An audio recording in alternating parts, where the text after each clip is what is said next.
We're at the final part of the Sonic the Hedgehog before the prequel commentary. We're at the final part of Dr. Robotnik's creature capture, and this is actually an odd gimmick for Scrap Brain Zone, because one of the animals in this version of the game is glitched.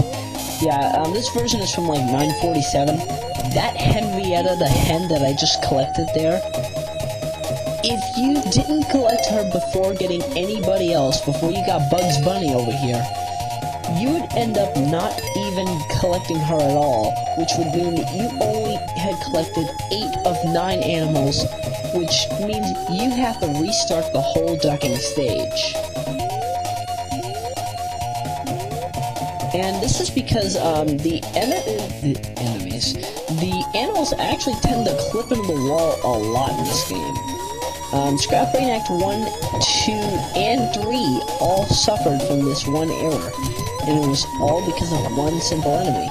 I can't believe that Henrietta the hen ended up becoming one of those characters for this, but yeah. That was saddening when I noticed that. So I had mentioned that to Markey Jester like the day of its release at like 12:14, I think. And yeah. Also, what you just noticed there, I used knockback. I used the knockback to get to that platform. That's one of the only ways you can do it.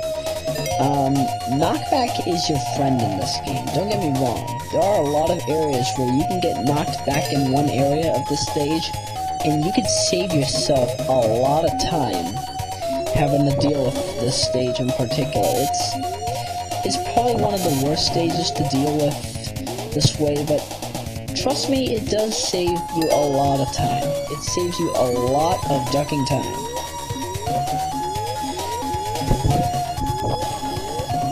Also, you might question, why am I doing a no damage run of this game, or at least no animal loss run of this game?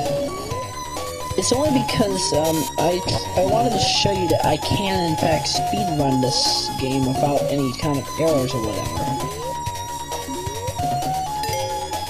And again, this recording is completely from the time that I ported it to, got it on my computer, 9:47 a.m.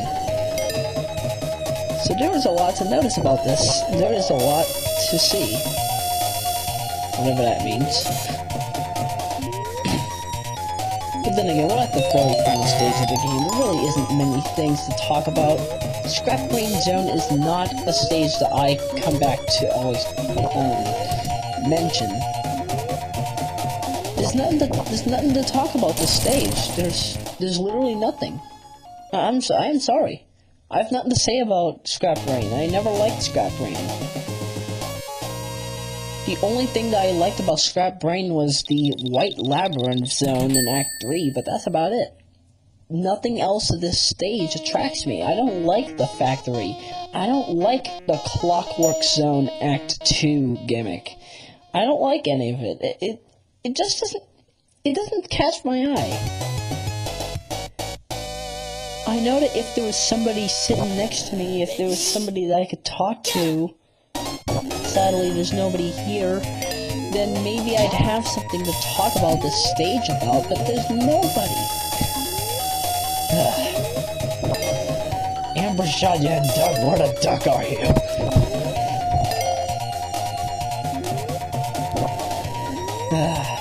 But I digress. Awesome glitch. I forgot about that. You can clip through a wall. That glitch is fixed in the updated ROM that Markey is constantly doing. I don't know how many updates he'll be doing for this ROM, but this is like the second update. This is like version 1.02, I think. Or at least version 1 revision 2. Then again, I'm not sure about the whole update numbers thing, so I can't really tell you which version of which ROM is which. All that I know right now is that the current version of DRCC is an RAR file, and mine is a binary. That's really all I can say about this file. And for 4 megabytes worth of data, that is pretty dang good. I like having condensed files for a Sonic game. In fact, I don't think there are a lot of Sonic 1 titles that have the whole fact that 4 megabytes is the size of the file. I don't even think this... Did the Sage Hog have that? I'm not even gonna check right now, but I think it does. Like, if you exclude all the plugins that Sonic Sage Hog has, I believe it comes up to about, like, 3 megabytes at least. But then again, what do I know? I haven't checked the file in months. I haven't even played the Sage Hog in months. That's how much I have actually not dealt with that one title. Especially because of that, this is why I now hate Sonic the Sage Hog video. If you haven't seen it yet, look for it. But yeah, in Sonic the Sage Hog, there's this underwater drowning glitch, where if you're on top of the water, not on top of the water, if you're in the water, and the water descends down, if your body is completely exposed to air, here's what happens next. You still have unlimited air, you won't drown while you're in the air, but what happens is, the next time you go into the water, your drowning timer will continue from where it left off on. And that's a very annoying glitch to even deal with. Do you know how many times I've died because of that? Especially in full game mode? I think it's been like 50. I think I died maybe like 50 times because of that one horrible glitch, and I'm playing full game mode so I can at least finish the game with over 1,000,000 points. I've never completed Sonic 1 with over 1,000,000 points. I've done it with Sonic 2 and 3, I've just never done it with the first one.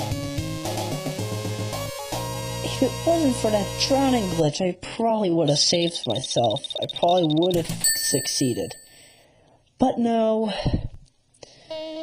I hope that Sinosu is able to fix that error by the time that Retro Channel is fully accessible, because that took the longest time to deal with. Sinosu, help me on that. Ready? Go! And no, that is not a glitch, that one swinging mace that you saw at the beginning. That is literally how slow it goes. I can understand why they made it go so slow, because they didn't want it to be all that difficult. They didn't want to make this stage be all that difficult. I mean, if it went too fast, they make it slow enough so that Robotnik can actually move. If it went too fast, because Robotnik's jump is much more slower than Sonic's, obviously, then Robotnik would have a harder time in these stages. And did you just see that? The spikes touched Robotnik's head, but he doesn't take any damage. Amazing! I would have never suspected that in any Sonic game whatsoever, but that was amazing.